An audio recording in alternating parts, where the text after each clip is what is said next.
Di negeri Babilonia yang megah namun pekat dalam kegelapan syirik, hiduplah seorang pemuda bernama Lut. Ia adalah keponakan dari seorang hamba pilihan Allah, Nabi Ibrahim.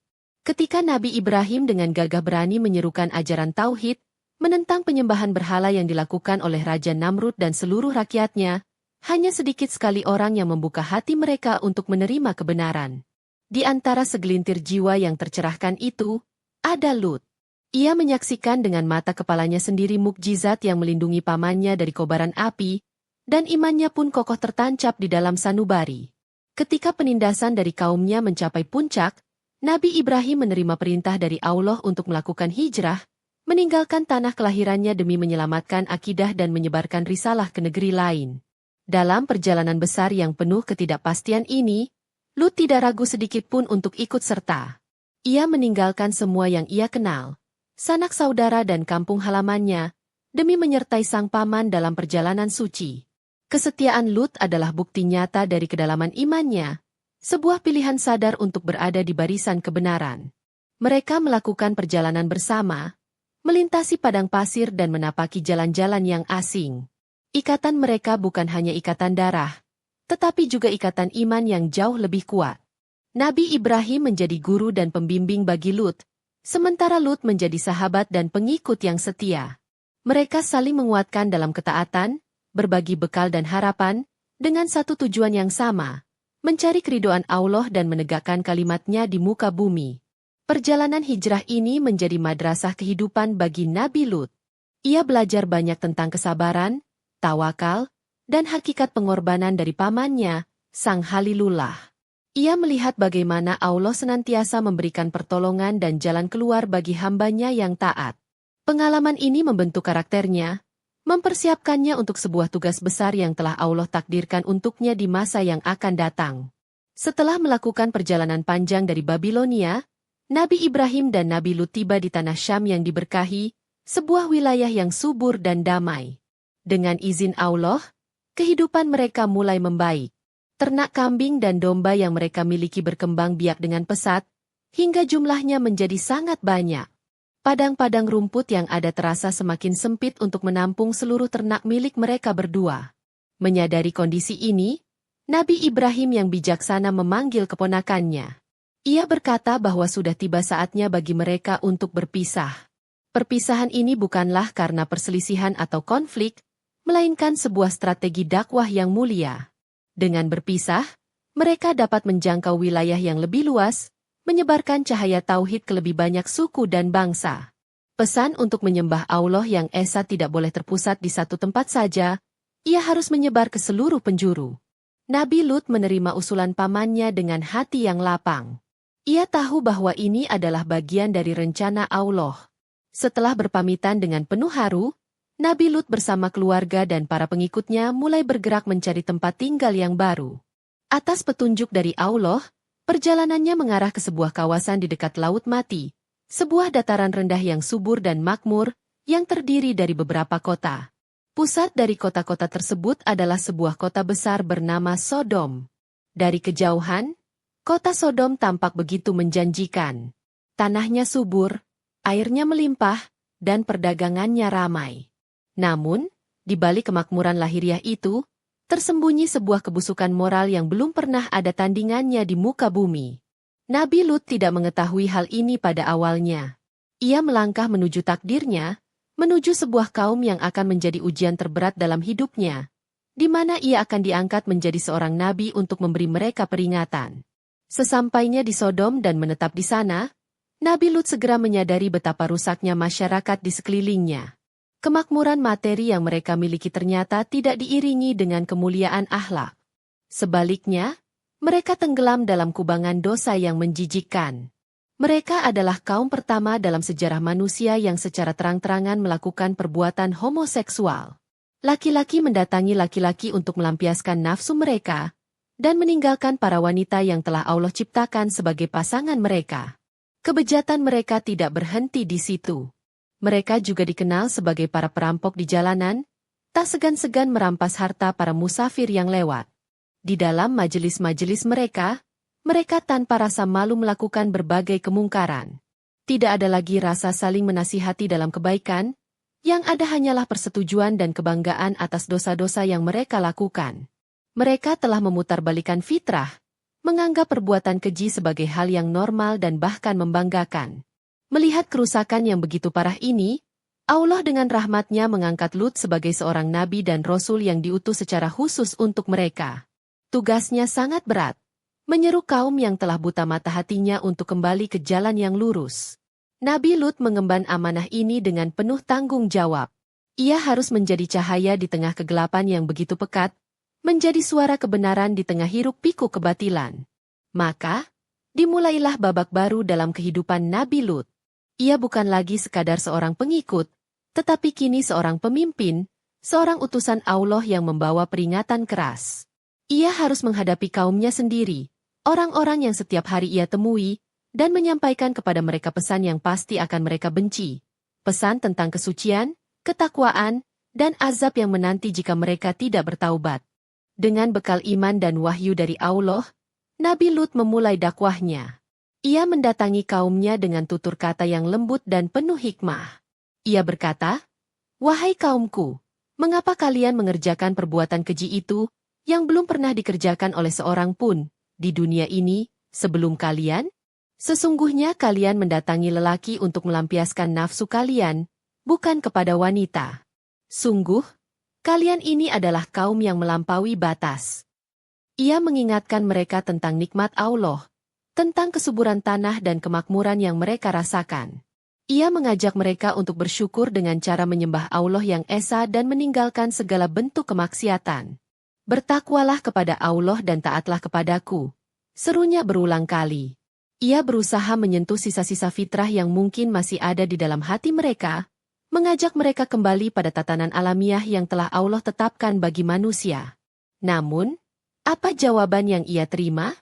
Dakwahnya yang tulus hanya dibalas dengan cemoohan, ejekan, dan penolakan yang sangat keras. Mereka tidak mau mendengarkan nasihatnya. Sebaliknya, mereka merasa terganggu dengan kehadiran Nabi Lut yang mereka anggap sok suci. Mereka berkata, "Usirlah Lut beserta keluarganya dari negerimu ini. Sesungguhnya mereka adalah orang-orang yang berpura-pura mensucikan diri." Kemurnian dan kesucian yang dibawa Nabi Lut justru menjadi alasan bagi mereka untuk membencinya. Ancaman itu tidak membuat Nabi Lut gentar. Hari demi hari, tahun demi tahun, ia terus berdakwah dengan kesabaran yang luar biasa. Namun, hati kaumnya telah membatu, tertutup rapat dari cahaya hidayah. Mereka bahkan menantang Nabi Lut dengan sombong, "Datangkanlah kepada kami azab Allah, jika engkau termasuk orang-orang yang benar." Ketika penolakan telah mencapai puncaknya dan tidak ada lagi harapan bagi mereka untuk bertaubat, Nabi Lut pun menengadahkan tangannya kepada Allah, memohon pertolongan dan keputusan atas kaumnya yang durjana itu. Doa Nabi Lut akhirnya diijabah. Allah mengutus beberapa malaikatnya, di antaranya Jibril, Mikail, dan Israfil, untuk melaksanakan tugas ganda, menyampaikan kabar gembira kepada Nabi Ibrahim dan menurunkan azab kepada kaum Lut. Para malaikat ini datang dalam wujud manusia, yaitu pemuda-pemuda yang sangat rupawan. Perhentian pertama mereka adalah rumah Nabi Ibrahim di Palestina. Kedatangan tamu-tamu asing ini pada awalnya membuat Nabi Ibrahim waspada, namun ia tetap menyambut mereka dengan jamuan terbaik. Setelah para malaikat memberitahukan kabar gembira tentang akan lahirnya seorang putra bernama Ishak, mereka pun mengungkapkan tujuan kedua mereka. "Sesungguhnya kami diutus kepada kaum yang berdosa, kaum Lut," kata mereka. Mendengar hal itu, Nabi Ibrahim yang memiliki hati penuh kasih sayang merasa sangat khawatir. Ia sempat berdialog dan memohon kepada para malaikat, berharap agar azab itu bisa ditangguhkan. Namun, para malaikat menegaskan bahwa keputusan Allah telah final dan tidak bisa diubah lagi. Setelah dari kediaman Nabi Ibrahim, para malaikat melanjutkan perjalanan mereka ke kota Sodom. Mereka tiba di gerbang kota pada waktu senja dan bertemu dengan Nabi Lut. Melihat para pemuda yang begitu tampan itu, hati Nabi Lut langsung diliputi kecemasan yang luar biasa. Ia tahu persis betapa bejatnya kaumnya. Ia tidak ingin tamu-tamu terhormat ini menjadi korban kebiadaban mereka. Ini adalah hari yang terasa sangat berat dan sempit baginya. Nabi Lut berusaha keras untuk membawa tamu-tamunya ke rumah secara diam-diam, berharap tidak ada seorang pun yang melihat mereka. Ia berpesan kepada keluarganya untuk merahasiakan kedatangan tamu-tamu ini. Namun, takdir berkata lain. Istri Nabi Lut, yang secara sembunyi-sembunyi masih bersimpati dan bersekongkol dengan kaumnya yang kafir, membocorkan berita kedatangan para pemuda tampan itu. Dalam sekejap, berita itu menyebar ke seluruh penjuru kota Sodom. Berita kedatangan tamu-tamu rupawan itu membangkitkan nafsu bejat kaum Sodom. Tak lama kemudian, gerombolan laki-laki dari seluruh penjuru kota datang dengan beringas dan mengepung rumah Nabi Lut. Mereka berteriak-teriak dan menggedor-gedor pintu, menuntut agar Nabi Lut menyerahkan tamu-tamunya kepada mereka. Suasana malam itu menjadi sangat mencekam. Nabi Lut berada dalam posisi yang sangat sulit, terhimpit antara kewajibannya untuk melindungi tamu dan kebrutalan kaumnya. Dengan tubuh gemetar menahan amarah dan keputusasaan, Nabi Lut keluar menemui mereka. Ia mencoba untuk terakhir kalinya menyadarkan mereka. Wahai kaumku, inilah putri-putriku, para wanita di negerimu. Mereka lebih suci bagimu, maka bertakwalah kepada Allah dan janganlah kamu mencemarkan nama-Ku terhadap tamuku ini. Tidak adakah di antaramu seorang yang berakal? Serunya dengan pilu. Ia menawarkan pernikahan yang halal sebagai jalan keluar, berharap ada satu orang saja yang masih memiliki akal sehat. Namun, jawaban mereka menunjukkan betapa parahnya kerusakan jiwa mereka. Mereka berteriak, "Sesungguhnya engkau telah tahu bahwa kami tidak punya keinginan terhadap putri-putrimu, dan sesungguhnya engkau tentu mengetahui apa yang sebenarnya kami kehendaki." Mereka menolak fitrah yang lurus dan dengan sombongnya mengakui penyimpangan mereka. Nabi Lut merasa tak berdaya. Ia berseru dalam kesedihan, "Seandainya aku mempunyai kekuatan untuk menolakmu, atau kalau aku dapat berlindung kepada keluarga yang kuat, tentu aku lakukan." Di tengah keputusasaan Nabi Lut, para tamu itu akhirnya angkat bicara. Mereka berkata, "Wahai Lut, sesungguhnya kami adalah utusan-utusan Tuhanmu, sekali-kali mereka tidak akan dapat mengganggumu." Seketika, atas perintah Jibril, para pengepung yang berusaha mendobrak pintu itu menjadi buta. Mereka meraba-raba dalam kebingungan, saling bertabrakan, dan tidak dapat menemukan jalan. Malam puncak ketegangan itu berakhir dengan mukjizat yang membuktikan bahwa pertolongan Allah sangatlah dekat. Setelah melumpuhkan para penyerang, para malaikat memberikan instruksi yang jelas kepada Nabi Lut. "Pergilah beserta keluarga dan pengikut-pengikutmu di akhir malam, dan janganlah ada seorang pun di antara kamu yang menoleh ke belakang, kecuali istrimu.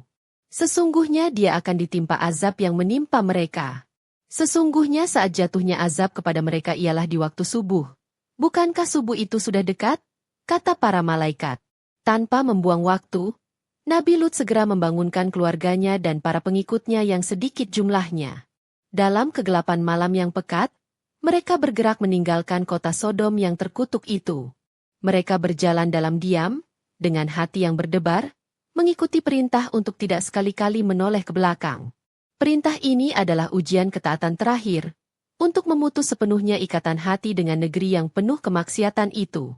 Ketika fajar mulai menyingsing di ufuk timur, dan Nabi Lut beserta rombongannya telah berada di jarak yang aman, datanglah azab Allah yang dahsyat. Terdengar suara teriakan mengguntur yang memekakan telinga dan menghancurkan akal. Kemudian, Allah membalikkan negeri mereka, yang atas menjadi di bawah. Setelah itu, langit menghujani mereka dengan batu-batu dari tanah liat yang terbakar, yang telah diberi tanda khusus untuk setiap orang dari mereka. Azab itu turun bertubi-tubi tanpa ampun. Istri Nabi Lut, yang hatinya masih terikat dengan kaumnya yang durjana, tidak mengindahkan perintah untuk tidak menoleh. Rasa penasaran dan simpatinya kepada para pendosa membuatnya menoleh ke belakang.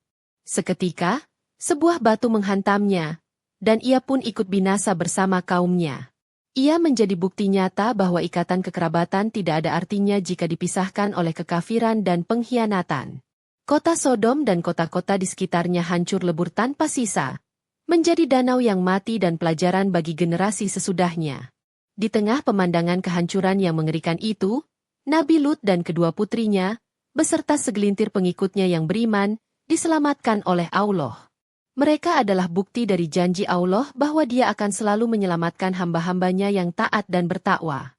Mereka berjalan menjauh dari reruntuhan peradaban yang busuk itu, membawa iman mereka sebagai satu-satunya harta yang tersisa, menuju sebuah kehidupan baru yang diridiu oleh Allah.